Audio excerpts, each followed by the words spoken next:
Olá, aluno da Científica Concursos, tudo bem? Eu sou a professora Keila Almeida e na aula de hoje eu trouxe para vocês um esqueleto pronto e uma discursiva inédita direcionada para a prova de meio ambiente de perito criminal da Polícia Federal. Essas e outras dicas vocês encontram aqui nesse vídeo e também lá no nosso blog. Então, se você ainda não segue aqui, já deixa o seu like, segue essa página e vá também para o blog, porque lá você vai encontrar outros textos, outras questões para você também treinar para a sua prova de meio ambiente, tá bom?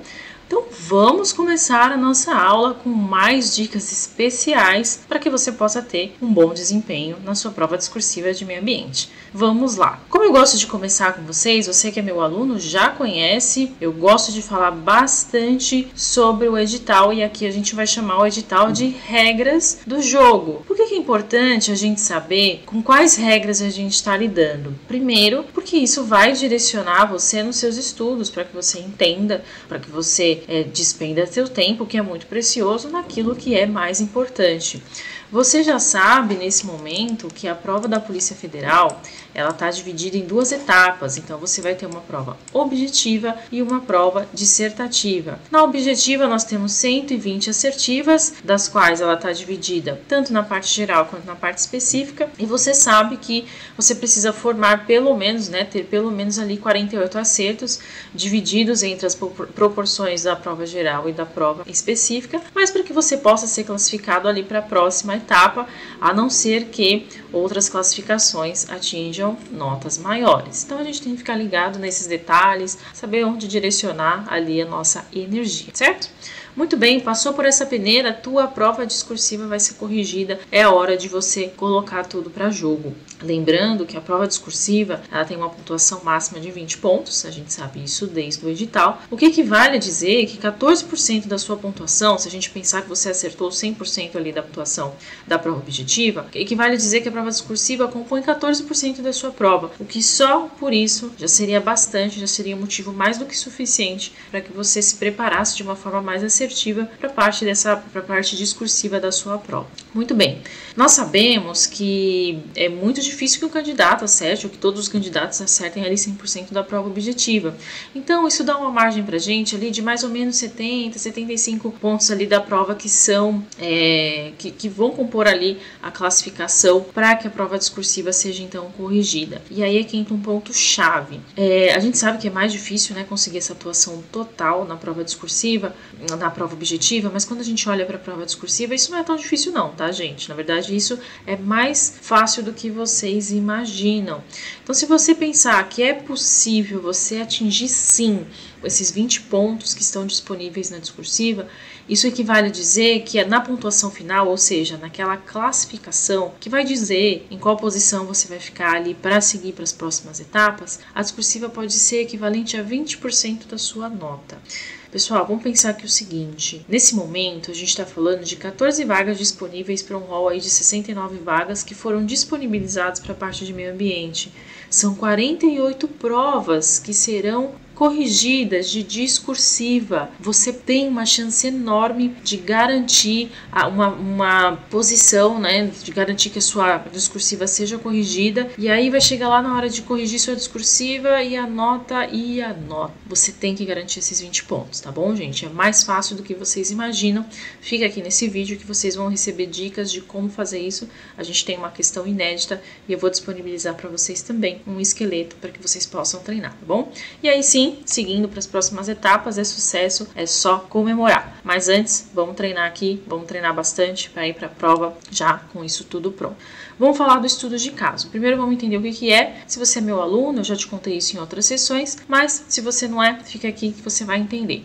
Estudo de caso nada mais é do que uma situação, um problema, em que o examinador ele vai propor para você uma questão ou várias questões dentro ali de um contexto, de uma simulação, de uma história simulada. E a partir desse contexto, ele vai propor para você algumas questões.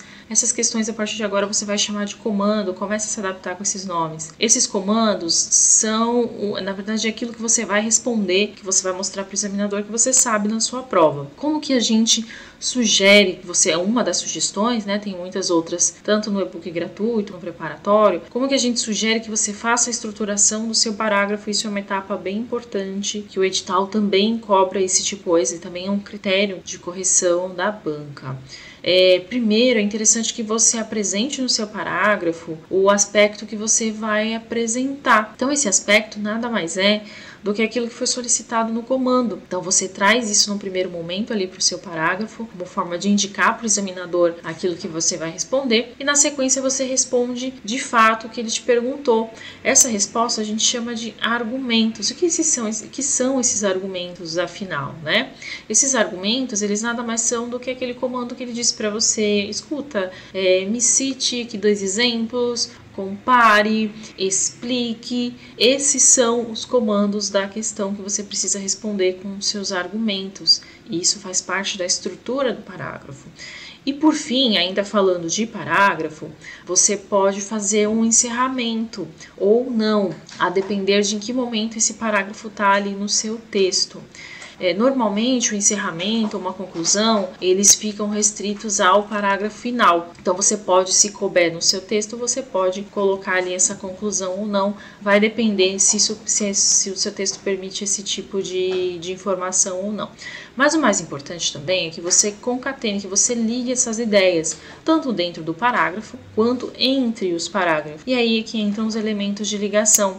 É aí que você vai colocar coerência, que você vai colocar coesão, que você vai dar fluidez no seu texto e que vai ficar muito mais fácil do examinador entender a sua ideia e entender que você sabe aquilo que ele te perguntou. Eu deixo aqui esse esqueleto para que vocês levem isso para a prova, muito importante. Tanto de treinamento, é importante que você treine isso na sua casa, nos seus estudos, mas que leve essa ideia de rascunho para a sua prova também. Então, quando você ler lá, pegar sua questão, pegar seu caderno de prova e abrir e ver lá o enunciado daquela questão, você pode fazer um rascunho. Como que você vai fazer esse rascunho? Através desse esqueleto. Então, você vai colocar ali a apresentação do aspecto, que é aquilo que está presente na pergunta, que o examinador está te perguntando, vai incluir seus argumentos, e entre os argumentos você vai incluir esses elementos, esses conectivos, tá? Esses elementos de ligação entre as ideias e entre os parágrafos. Eu não quero que fique automático, uma receita de bolo, algo que perca ali a personalidade de vocês na hora da escrita. Esse esqueleto nada mais é do que uma forma de você organizar suas ideias. Você tem que treinar para isso, tá? Isso não vai funcionar se você fizer isso só na hora e guardar só como faz o esqueleto. Você tem que treinar, porque a escrita ela é treino, ela exige isso de você. Mas é uma forma de você organizar suas ideias, e aí a hora que você vai passar isso para o seu caderno de respostas, vai estar muito mais organizado. Você vai ver que vai estar um texto muito mais limpo e bonito de se ler, e eu tenho certeza que o examinador vai gostar de ver o seu texto. Fica de dica, uma forma de você estruturar, um esqueleto para você estruturar a sua resposta. E claro, como fazer isso? A gente já sabe a parte estrutural, já mostrei para vocês como é o parágrafo, o que deve conter em cada parágrafo, mas na parte da escrita, na parte do vamos ver ali do valendo, o que precisa ter no seu texto? O seu texto primeiramente precisa ser objetivo e escrito dentro das normas da língua portuguesa. Óbvio, a gente não recomenda que vocês fujam muito ali, aliás, não deve fugir do tema, isso é uma regra, mas não divague muito ali em relação ao assunto quando você não souber sobre ele. Seja objetivo na resposta, não abra muito o leque de opções. Perguntou X, responda X, perguntou Y, responda Y, não fica muito variando ali, não, vá direto ao ponto e, claro, estruture os parágrafos dessa forma como eu indiquei para vocês. É uma forma de treino. Façam esse treino na casa de vocês, que é muito importante, tá? Respeitar essa estrutura, colocar esses elementos no seu texto. Essa dica de estruturação e essa dica de escrita objetiva, elas estão presentes no nosso e-book gratuito, e tem muitas outras dicas também lá que vocês podem acompanhar. Aqui a gente debate essas, porque é o que a gente vai utilizar principalmente, a gente vai comentar isso no nosso texto de hoje, tá bom? Mas não deixa de baixar o e-book não, porque lá tem outros temas também, e esses outros temas vocês podem treinar. Eu gosto de insistir que vocês treinem diferentes temas que estão presentes na parte específica do edital, porque vocês levam repertório para a prova, além de estudar também o conteúdo, que é mais importante, porque tem que saber também. Se não souber, não tem argumento. Se não tiver argumento, o seu texto ele fica baixo no nosso e-book, especificamente para a sua área, no caso aqui meio ambiente, para que você possa aproveitar essas e outras temas de discursivas em treinamentos, tá bem? Muito bem. Então vamos para um esqueleto pronto aqui de uma discursiva inédita. Então olha só o que tem aqui para vocês. Então durante uma operação conjunta em uma área embargada por crime ambiental no sul do Pará, a equipe de fiscalização encontrou um carregamento de toras recém-extraídas sem documentação de origem florestal. Então, um carregamento ilegal de madeira. No local, não havia mais árvores em pé. O responsável alegou que o material era de espécie exótica de reflorestamento, então não dá para ver ali qual espécie que é, o que ali visualmente, né, no terreno, porque já não tinha mais. Mas a pessoa lá que tirou tá falando, não, aqui eu posso tirar, essa madeira especificamente não está protegida por lei. Como saber se ele está falando a verdade? Vamos continuar. Então, o delegado, né, a autoridade policial, pediu uma perícia na área de botânica para identificar se aquela espécie de madeira ali que a gente já não enxerga mais flor, não enxerga esses acessórios botânicos, como que identificar essa espécie dessa madeira apreendida, se podia ou não de fato ter retirado ela dali, a fim de comprovar se foi uma extração ilegal ou não e se era uma espécie nativa da Amazônia ou se é uma espécie comumente usada em indústria, né, madeireira. Então vamos lá, já treinando para a prova de vocês, respeitar isso aqui é muito importante, tá? O limite de linhas, no máximo 30 linhas, já vamos treinar para a prova de vocês. Aqui, já dá uma pausa no vídeo e tenta fazer você na sua casa, usando aquele esqueleto que a gente falou anteriormente, tá? E aí volta aqui e compara e me fala nos comentários como que você fez e o que você fez de diferente.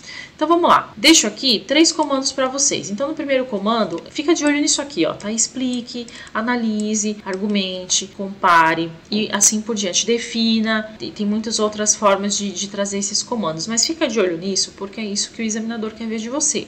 Se ele está pedindo para você explicar, não vai só definir, tá? Então fica ligeiro, fica de olho nessas palavrinhas. Então ele vem aqui no primeiro momento e fala o seguinte: explique como características morfológicas e anatômicas da madeira podem ser utilizadas para a identificação taxonômica de espécies vegetais no pericial. Existem vários contextos que a madeira pode ser identificada, mas a gente quer especificamente no contexto pericial essa parte de extração ilegal, de venda ilegal de madeira.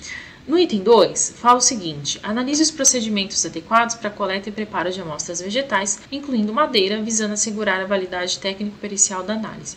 Aqui ele vai exigir um pouco mais de você, porque ele está falando de validade técnico-pericial, então ele quer que você fale também dos processos em relação à cadeia de custódia. Você tem que ficar ligeiro nessas perguntas que estão implícitas, tá? E por fim, a terceira, argumente sobre a importância correta da identificação botânica no enfrentamento de crimes ambientais, especialmente no que se refere à proteção de espécies nativas e controle de tráfico de madeira. Então vamos começar pelo primeiro aspecto em que ele pede para que você fale sobre as características da madeira na identificação taxonômica nos periciais. Você pode começar, como a gente já comentou lá no início, trazendo o aspecto, né? Trazendo parte do comando dessa questão. Então tudo que está aqui em laranja é algo que já está presente no que ele solicitou para a gente na questão.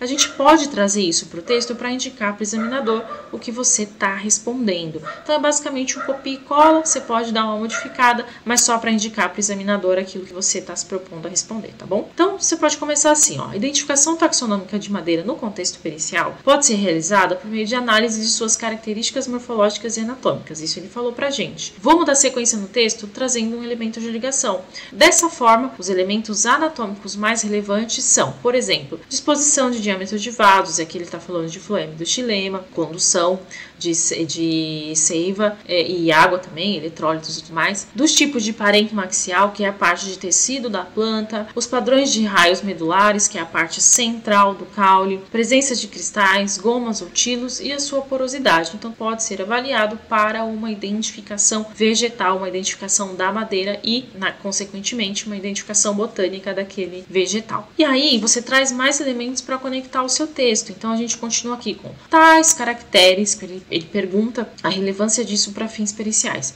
Então, tais caracteres, quando observados em cortes nas 3 secções anatômicas, como transversal, radial, tangencial, isso aqui é tudo argumento que você traz dos seus conhecimentos, tá? Permitem a comparação com as descrições e imagens de referência em catálogos e coleções estilotécnicas, contribuindo para a identificação tanto em nível de gênero quanto em nível de espécie. Isso é o que você sabe, são os seus argumentos. Então lembra lá naquele esqueleto, isso tem que ficar guardado guardado na memória de vocês, tá? Lembra lá naquele esqueleto que a gente tem um aspecto, argumento 1, argumento 2, argumento 3, infinitos argumentos que você tiver, desde que seja relevante e desde que caiba também nessas 30 linhas, para que você possa fazer um texto bem bonito, bem fluido, bem coerente, bem conectado, tá? Então, vamos responder à segunda parte que fala sobre os procedimentos de coleta, os procedimentos de amostra desses vegetais. Mesmo esquema, gente, eu tentei trazer todas as 3 da mesma forma. Traz o aspecto, coloca o argumento e entre eles você conecta esses elementos de ligação, que é para você ir treinando já dessa forma e depois, com o tempo, quando você se sentir mais confiante, você pode começar a inovar nas posições desses elementos que precisam estar na estrutura do parágrafo, tá? Mas vamos ver aqui. Então, olha só. Procedimentos para coleta e preparo de material vegetal, só copiou a primeira parte, são fundamentais para assegurar a integridade anatômica e a validade da análise pericial à luz da cadeia de custódia. Ou seja, eu tenho que ter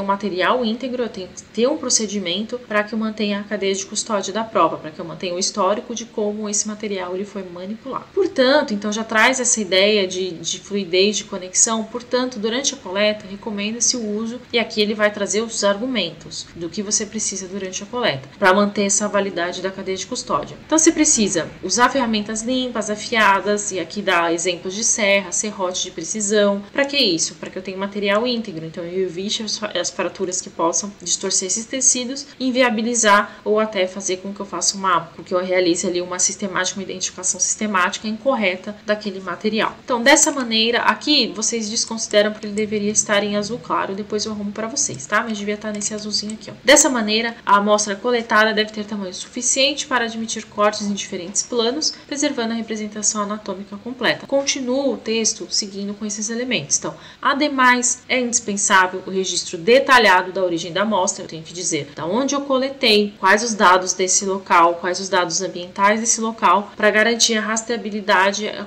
contextualização desse material. Rastreabilidade e contextualização é uma forma também de você falar cadeia de custódia. Então, eu tenho que ter todos esses elementos de como eu coletei, de onde eu coletei, a forma como eu utilizei, para que eu tenha um material que tenha uma validade, que eu tenha uma análise que seja válida juridicamente, tá bom? Respondemos a segunda parte da nossa questão. Vamos para a terceira e aqui a gente traz o terceiro parágrafo. No terceiro parágrafo, ele fala o seguinte, ele pede o procedimento de preparo das amostras vegetais no laboratório. Então, eu já vi lá na parte da coleta, agora eu vou trazer para o laboratório e eu vou conectar esse parágrafo junto com aqueles 2 anteriores. Então, você pode começar trazendo esses elementos de ligação, que não precisa ser necessariamente uma palavra, mas pode ser um conjunto, um termo, tá bom? Então, já no preparo laboratorial, a amostra de madeira passa por um processo, aí aqui você vai contar o que você sabe, o que acontece com a amostra ali no laboratório. Então, ela vai passar por um processo de corte, de seccionamento, tanto manual ou automático, usando um equipamento que a gente chama de micrótomo, que vai cortar